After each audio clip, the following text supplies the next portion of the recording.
George Washington Wisdom. George Washington. This is Wi-Fi MMXXIII, a channel for wisdom along with educational spirit.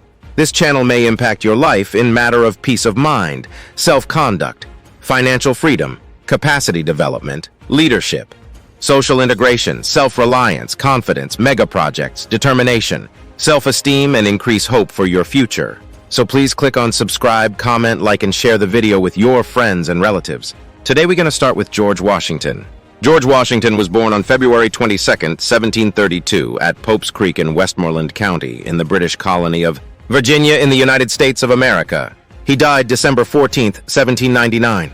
George Washington was an American military officer, statesman, and founding father who served as the first President of the United States from 1789 to 1797. Appointed by the Second Continental Congress as commander of the Continental Army in June 1775, Washington led Patriot forces to victory in the American Revolution War and then served as President of the Constitutional Convention in 1787, which drafted and ratified the Constitution of the United States and established the American federal government. George Washington has been called the father of his country for his manifold leadership in the nation's founding.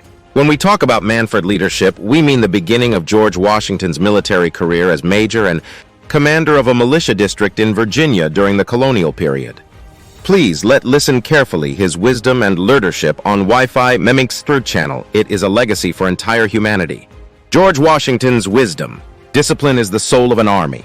It makes small numbers formidable, procures success to the weak and esteem to all. Liberty, when it begins to take root, is a plant of rapid growth. Laws made by common consent must not be trampled on by individuals. I hope I shall possess firmness and virtue enough to maintain what I consider the most enviable of all titles, the character of an honest man.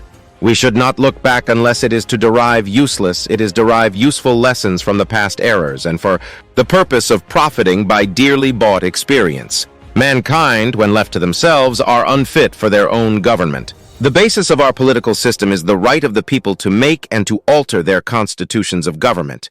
When we assumed the soldier, we did not lay aside the citizen. Arbitrary power is most easily established on the ruins of liberty abused to licentiousness. There is nothing which can better deserve your patronage than the promotion of science and literature. Knowledge is in every country the surest basis of public happiness. I have no other view than to promote the public good, and am unambitious of honors not founded in the approbation of my country. Let your heart feel for the afflictions and distress of everyone, and let your hand give in proportion to your purse. True friendship is a plant of slow growth and must undergo and withstand the shocks of adversity before it is entitled to the appellation. If the freedom of speech is taken away, then dumb and silent we may be led like sheep to the slaughter. Truth will ultimately prevail where there is pains to bring it to light. It is better to be alone than in bad company. War, an act of violence whose object is to constrain the enemy to accomplish our will. It may be laid down as a primary position and the basis of our system that every citizen who enjoys the protection of a free government owes not only a proportion of his property, but even of his personal services to the defense of it. Being no bigot myself to any mode of worship, I am disposed to indulge the professors of Christianity in the church, that road to heaven which to them shall seem the most direct, plainest, easiest, and least liable to exception. The alternate domination of one faction over another, sharpened by the spirit of revenge natural to party dissension, which in different ages and countries has perpetrated the most horrid enormities, is itself a frightful despotism. But this leads at length to a more formal and permanent despotism. Guard against the impostures of pretended patriotism. Bad seed is a robbery of the worst kind, for your pocketbook not only suffers by it, but your preparations are lost, and a season passes away unimproved. I can only say that there is not a man living who wishes more sincerely than I do to see a plan adopted for the abolition of it. But there is only one proper and effectual mode by which it can be accomplished, and that is by legislative authority. And this, as far as my suffrage will go, shall never be wanting. Few men have virtue to withstand the highest bidder. The Constitution vests the power of declaring war in Congress. Therefore, no offensive expedition of importance can be undertaken until after they shall have deliberated upon the subject and authorized such a measure. Let us with caution indulge the supposition that morality can be maintained without religion. Reason and experience both forbid us to expect that national morality can prevail in exclusion of religious principle. The Constitution is the guide which I never will abandon.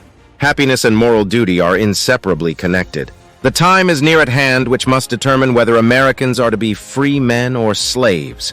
My observation is that whenever one person is found adequate to the discharge of a duty, it is worse executed by two persons, and scarcely done at all if three or more are employed therein. It is impossible to reason without arriving at a supreme being. Let your discourse with men of business be short and comprehensive. If we desire to avoid insult, we must be able to repel it. If we desire to secure peace, one of the most powerful instruments of our rising prosperity, it must be known that we are at all times ready for war. Someday, following the example of the United States of America, there will be a United States of Europe. The foolish and wicked practice of profane cursing and swearing is a vice so mean and low that every person of sense and character detests and despises it. My first wish is to see this plague of mankind, war, banished from the earth. Experience teaches us that it is much easier to prevent an enemy from posting themselves than it is to dislodge them after they have got possession. A slender acquaintance with the world must convince every man that actions, not words, are the true criterion of the attachment of friends. Nothing can be more hurtful to the service than the neglect of discipline, for that discipline, more than numbers, gives one army the superiority over another. Overgrown military establishments are under any form of government inauspicious to liberty and are to be regarded as particularly hostile to republican liberty. There can be no greater error than to expect or calculate upon real favors from nation to nation. It is an illusion which experience must cure, which a just pride ought to discard. I am persuaded you will permit me to observe that the path of true piety is so plain as to require but little political direction.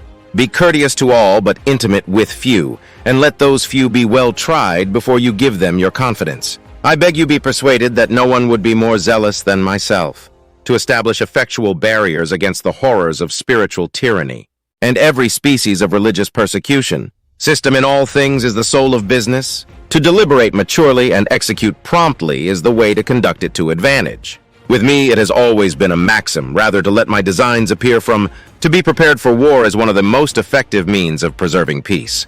Worry is the interest paid by those who borrow trouble. Let us raise a standard to which the wise and honest can repair. The rest is in the hands of God.